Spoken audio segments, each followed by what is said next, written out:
BJP రాష్ట్రంలో 8 మంది ఎంపీలను మన తెలంగాణపై ఇచ్చింది.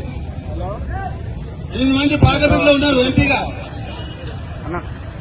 అదేవిధంగా గత 10 సంవత్సరాల నుండి చూస్తుంటే బీజేపీ పరిపాలనలో తెలంగాణకు అనేక విధాల అన్యాయం జరుగుతూనే ఉంది.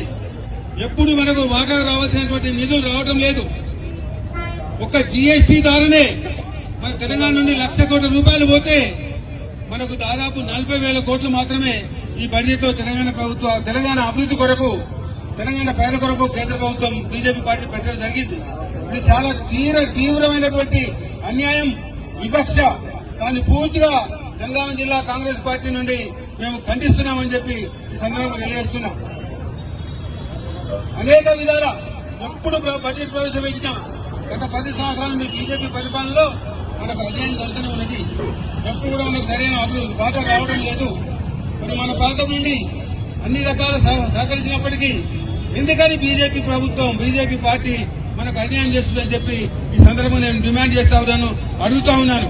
దానికి సరైన విధంగా జవాబు చెప్పాలని నేను కోరుతా ఉన్నా. మరి కేంద్రంలో నిర్మలా సీతారామన్, అదేవిధంగా మోడీ గారు ప్రధానమంత్రిగా ఉండి మనకి ఈ రకంగా అన్యాయం చేసినందుకు మనం తీవ్రంగా నిరసన తెలియజేస్తా ఉన్నాం. మనకు అన్ని రకాల కేంద్రం నుంచి ఇప్పుడు రైల్వే లైన్ చూస్తుంటే రైల్వే నిధులు కేంద్రంలో ఉంటాయి. కానీ మనకు 10 ఏళ్ల నుండి ఒక్క రైల్వే లైన్ కూడా, ఒక్క రైల్వే స్టేషన్ కూడా మనకు వాళ్ళు ఇవ్వలేదు. అదేవిధంగా అన్ని శాఖలు కూడా మనకు అన్యాయం చేస్తా ఉన్నారు. మరి ముఖ్యంగా ఈసారి అయితే చాలా తీవ్ర వివక్ష చూపించింది